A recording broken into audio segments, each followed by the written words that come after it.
흥분한 수사관이 책상을 탁 하고 치니까 억 하고 쓰러지더랍니다. 여러분들은 지금 불법으로 도로를 점거하고 있습니다. 이 커다란 불의를 여태까지 허용한 우리 모두의 죄입니다. 해산하겠습니다. 살아남은 마지막으로 다시 한번 지금 여기 서 있는 우리의 책임은 너무나 막중하고 자명합니다. 불법 시위 중입니다. 민주주의 지금 그것을 반드시 정치해야만 합니다. 해산하지 않으면 시민동지 여러분, 우리는 지금 박종철 군의 추모 행사를 하고 있습니다. 이것은 불법 시위가 아닙니다. 흩어지지 말고 이 자리를 지킵시다. 시민동지 여러분.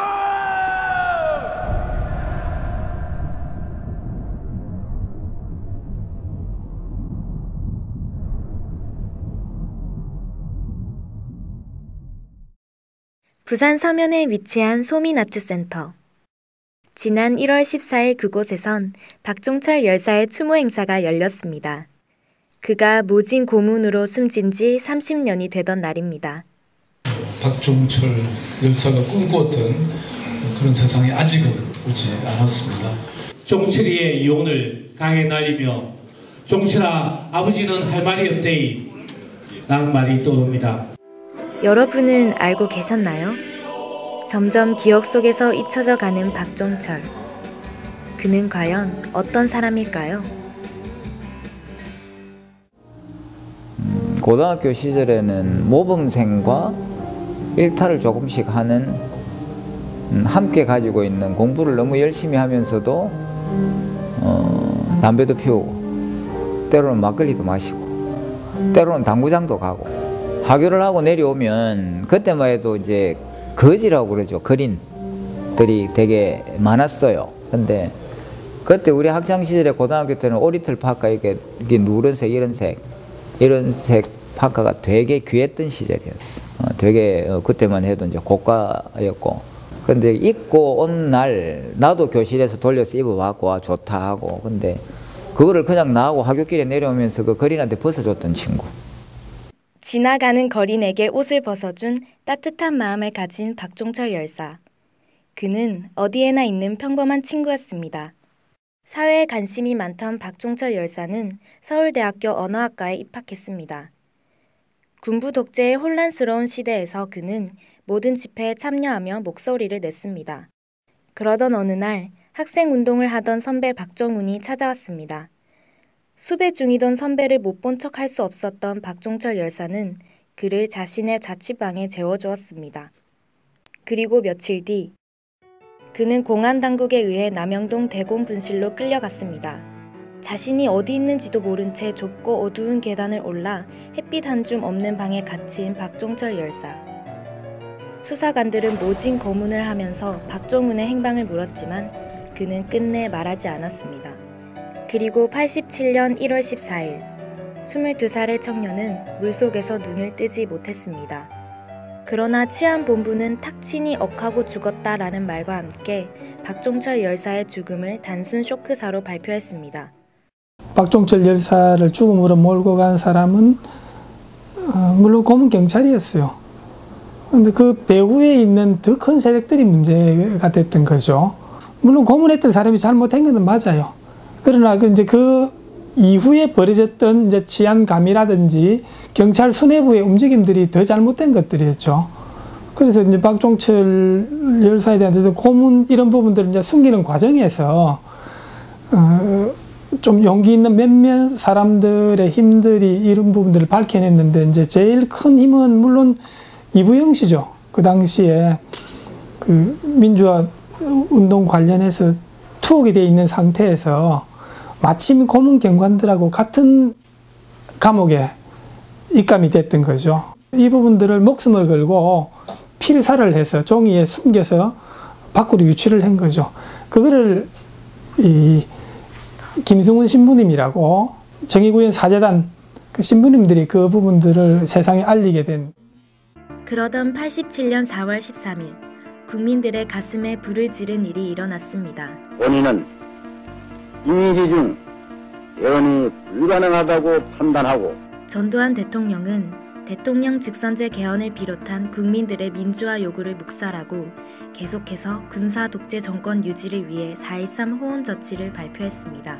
이는 즉각 거센 반대 여론을 불러일으켰고 박종철 열사의 추모 집회와 더불어 호원 조치를 반대하는 시위가 계속되었습니다. 연세대학교 학생 이한열이 바로 사람을 보고 쏜 직격탄에 머리를 맞아서 의식불명 상태가 돼요. 6월 항쟁 자체가 그 이전부터 이제 전두환 군사독재 정권의 폭정에 국민들이 한 것이긴 하지만 직접적인 발단이 서울대학교 학생이었던 박종철이라는 학생을 고문치사해서 이 문제가 생겼는데 또 그것에 항거하는 학생에게 최루탄을 바로 정면으로 쏴서 죽음에 거의 이르는 수준으로 이제 만들어 놓았기 때문에 국민들이 더더욱 분노하게 되었고 거의 이제 불에다 기름을 끼얹는 그런 성격이 된 거죠. 박종철 열사와 이한열 열사의 죽음은 6월 민주항쟁의 도화선이 되어 전 국민을 하나로 만들었습니다. 지금까지 억눌려 있던 시민들이 역사의 주인으로 나선 순간이었습니다. 인파는 제가 볼 때는 한 100만이 넘는 걸로 상상이 됐는데 우리가 부산역에서 부산진역을 거쳐서 지나가다 보면 시민들이 육교를 지나가면서 빵도 던져주고 우유도 던져주고 너무나 호응이 좀 좋았습니다. 서면에서 그 6월 18일 날 전국적으로 가장 많은 시위대가 부산에서 모였는데 좀 어떻게 피해 보려고 하다가 사람은 많지요. 뭐 어디 다른데 고가도로 위로 올라갔으니까 어디 피할 데가 없잖아요. 그래서 거기서 떨어져서 사망하는 사건이 발생해요. 그 사람이 이태춘이라고 하는 당시 동아대학교를 졸업한 회사원이었어요. 그들은 그토록 원하던 독재 타도와 민주주의 쟁취를 국민 모두의 가슴에 새겼습니다. 본인은 여야가 소속한 시위에 대통령 직선제 합의해서 마침내 이뤄낸 민주주의. 6.29 선언으로 우리는 우리의 손으로 우리의 대표자를 뽑을 수 있게 되었습니다. 박종철 열사와 수많은 시민들이 이뤄낸 값진 민주주의. 하지만 그 의미가 무색해지는 사건이 있었습니다. 최 씨는 2012년 대선 당시에 박근혜 후보 대선 캠프 내에 비선 조직을 이끌었다는 정황이 나왔습니다. 야당은 비선 실세 의혹이 사실로 드러났다고 반발했고 여당 내에서도 지금 비판의 목소리가 나오고 있는 상황입니다.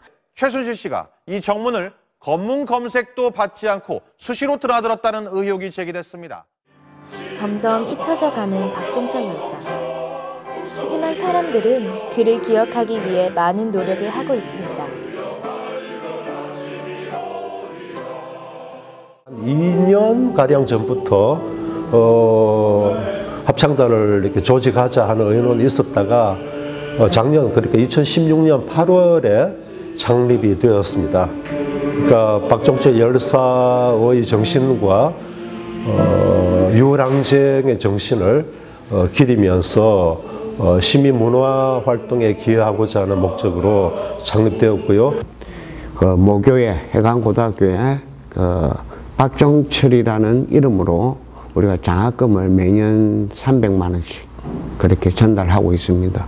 특히 이번에 그 30주년 행사, 30주년 행사는 뭐 나쁘게 이야기해가지고 좀 자익적이라고 생각할 수 있는 뭐 그런 어떤 이야기를 할 수도 있는 부분이 있었는데 모든 동문들이 좀 순수하게 종철이를 그린다는 마음으로 설득을 하고 또 그 사업이 굉장히 성황리에 잘 끝났습니다. 그는 우리의 마음속에 살아 있습니다. 그의 의지는 이어지고 있습니다.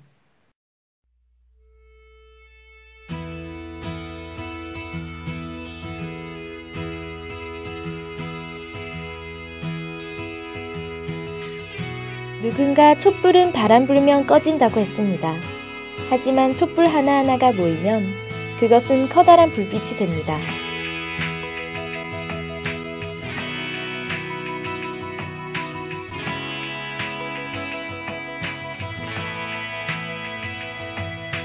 대학생으로서 또 이 나라를 살아갈 사람으로서 한 사람의 시민으로서 이렇게 집회에 참가하게 되었습니다. 새로운 대한민국의 염원을 담아서 나오는 것 같아서 저도 그 역사 현장에 나오고 싶었습니다. 그 자리에 있었냐고 물었을 때 당당하게 이제 아빠는 그 자리에 있었다고 말하기 위해서 이렇게 참여하게 되었습니다. 박종철 열사와 수많은 사람들이 그랬듯이 앞으로도 우리는 불의에 맞서 싸울 것입니다. 우리의 불빛은 꺼지지 않습니다.